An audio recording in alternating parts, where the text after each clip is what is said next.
নমস্কার বন্ধুরা, news today চ্যানেলে আপনাদের সবাইকে স্বাগত। আইপিএল 2026-এ কি কেকেআর সেই মুস্তাফিজুর রহমানকে ছেড়ে দিয়ে বড় ভুল করলো? কারণ কেকেআর এর যে সমস্যা এবার পিছু ছাড়ছে না। সেই পেস অ্যাটাকে একেবারে ধরাশায়ী হয়ে পড়েছে কেকেআর, কারণ তাদের সেই হাসিদ রানা চোট পেয়েছিল। এবার তার সঙ্গে সঙ্গে কেকেআর এর সেই মাতিসা পাতিরানা, যাকে ভরসা করে কেকেআর এই মরশুমে কিনেছে এবং কেকেআর এর পেস অ্যাটাকে শক্তি বাড়িয়েছিল, তাকেও এবার চোট পেতে দেখা গেছে সেই অস্ট্রেলিয়ার বিরুদ্ধে খেলার সময়। যাই হোক, তার চোটটা কতটা গুরুতর সেটা আমরা দেখেছি। ম্যাচে তিনি কাঁধে হাত দিয়ে মাঠ ছেড়েছেন এবং অস্ট্রেলিয়ার বিরুদ্ধে যখন শ্রীলঙ্কা জিতে যায়, তিনি বাইরে ডাগ আউটে এসে দাঁড়িয়ে হাততালি দিচ্ছি। তাই তার চোটটা যেন আমরা আশা করছি যেন গুরুতর না হয়, কারণ তিনি যে চোটটা পেয়েছে সেটা যেন তাড়াতাড়ি সুস্থ হয়ে উঠুক এবং আইপিএল খেলুক। তাহলে মুস্তাফিজুর রহমানের কথা তুলছি কেন না, মুস্তাফিজুর রহমান যদি থাকতো, সেই মাতিসা পাতিরানার ব্যাকআপ হিসেবে তিনি একাই সামলাতে পারতেন।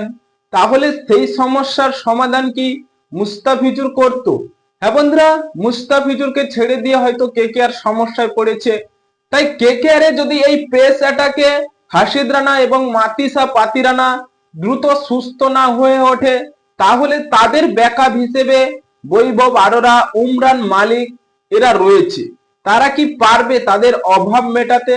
এবার কেকেআর ফ্যানদের জন্য একটি সুখবর, কারণ কেকেআর এর সেই ব্যাটিং অর্ডারে এবার কাঁপাচ্ছে নিউজিল্যান্ডের 3 ক্রিকেটার, যারা কেকেআর এর রয়েছে সেই ফ্লিন অ্যালিন, টিম শেফার্ড এবং রাচি রবীন্দ্র।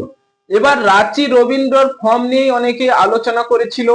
এবার রাচি রবীন্দ্র যে 29 বলে 59 রানের একটি দুর্দান্ত পারি খেলেছে এবং বুঝিয়ে দিচ্ছে তিনি পারে, তিনি খেলতে পারে। যাই হোক, ফর্মটা সকলেরই সমান নয়, যে কোনো মুহূর্তে তিনি ঘুরে দাঁড়াতে পারে, এটা তিনি দেখিয়ে দিলেন। তাই কেকেআর এর জন্য যেসব ক্রিকেটাররা ভালো ফর্মে রয়েছে, পেস অ্যাটাকে এবার কেকেআর অনেকটাই দুর্বল হয়ে পড়েছে, কারণ তাদের সেই 2 ক্রিকেটার চোট পেয়েছে। কিন্তু ব্যাটিং অর্ডারে এবার কাঁপাচ্ছে সকলেই। আমরা সেই রিঙ্কু সিং এর যদি কথা বলি, তিনি পাকিস্তানের বিরুদ্ধে দুর্দান্ত ফিল্ডিং, ব্যাটিং এবং বোলিং করেও দেখাচ্ছে। তাই কেকেআর এবার সেই রিঙ্কু সিং এর কাছ থেকে 3টে অ্যাডভান্টেজ পেয়ে যাবে, কারণ তিনি ব্যাটিং করে দেখাবে, ফিল্ডিং করে দেখাবে এবং বোলিং করেও দেখাচ্ছে। হ্যাঁ বন্ধুরা, আপনাদের কি মনে হয় কেকেআর কি 2026 সালে ভালো কিছু করবে এবং তাদের যে সমস্যাটা রয়েছে সেগুলি দ্রুত সমাধান হয়ে উঠুক, তারা দ্রুত ফিট হয়ে উঠুক, কেকেআর এর জন্য খেলুক এবং ব্যাটিং অর্ডার যে তারা যে ছাপ ছাড়ছে, দুর্দান্ত ফর্মে রয়েছে? এগুলি আপনাদের মতামত কমেন্ট বক্সে লিখে জানিয়ে দিন এবং চ্যানেলটি সাবস্ক্রাইব করে আমাদের পাশেই থাকুন। ভিডিওটি শেষ পর্যন্ত দেখার জন্য আপনাকে অসংখ্য ধন্যবাদ।